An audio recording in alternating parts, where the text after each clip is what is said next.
ওসমান হাদি হত্যাকাণ্ডের মূল হোতা ফয়সালকে গ্রেপ্তারে আইনশৃঙ্খলা বাহিনী চেষ্টা করছে বলে জানিয়েছেন স্বরাষ্ট্র উপদেষ্টা জাহাঙ্গীর আলম চৌধুরী। জানান, যাদের নিয়ে শঙ্কা আছে তাদের অনেককে নিরাপত্তা দেওয়া হয়েছে। প্রথম আলো, ডেইলি স্টারের সম্পাদক সহ ২০ জনের নিরাপত্তায় গানম্যান দেওয়া হয়েছে। তাদের বাসাতেও নিরাপত্তা বাড়ানো হয়েছে। দুপুরে সচিবালয়ে এক ব্রিফিংয়ে স্বরাষ্ট্র উপদেষ্টা জানান, শুটার ফয়সালের বাবা, মা, বউ, চালক এবং মোটরসাইকেল চালককে গ্রেপ্তার করা হয়েছে। এর সাথে জড়িত দালাল চক্রকেও সীমান্ত থেকে গ্রেপ্তার করা হয়েছে। তবে অপরাধীরা দেশে আছে নাকি বাইরে গেছে সেই তথ্য প্রশাসনের কাছে নেই। তিনি জানান, অপারেশন ডেভিল হান্ট ফেজ 2-তে এখন পর্যন্ত ৬,৯৯৮ জনকে গ্রেপ্তার করা হয়েছে। প্রথম আলো এবং ডেইলি স্টারের সম্পাদকের নিরাপত্তায় গানম্যান দেওয়া হয়েছে। এছাড়া তারেক রহমানকে পর্যাপ্ত নিরাপত্তা দেওয়া হবে বলে জানান স্বরাষ্ট্র উপদেষ্টা। আমাদের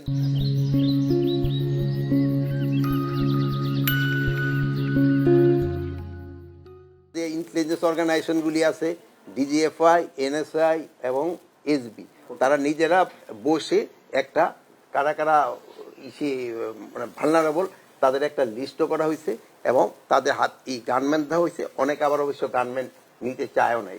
এই পর্যন্ত 18 না 20 জনের মতো মনে হয় দেওয়া।